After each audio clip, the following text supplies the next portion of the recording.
महागाई विरोधात मनसेनं नाशिकमध्ये महामोर्चा काढला। मात्र राजकीय ताकद दाखवण्यासाठीच हा मोर्चा काढलाय की काय अशी शंका यावी अशी स्थिती दिसत होती। राज्य आणि केंद्र सरकारवर यावेळी सडकून टीका करण्यात आली। मनसेच्या या मोर्चावर भाजपनेही टीका केली। राजकीय स्वार्थासाठी हा मोर्चा काढल्याची टीका भाजपने केली आहे।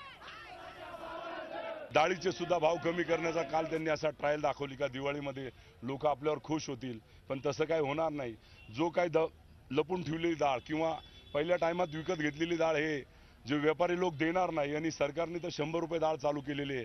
हे फक्त लुटुपुटीची लढाई आणि ती फक्त त्यांना कल्याण डोंबिवली करता करायची होती। आणि नाशिकमध्ये आता निवडणुका नाहीये म्हणून आपलं पाणी नेत आहे, तर पाण्याकरता हा जो काही संघर्ष आहे हा सर्वपक्षीय संघर्ष चालू राहील। ही सगळी नवटंकी आहे नवनिर्माण सेनेची।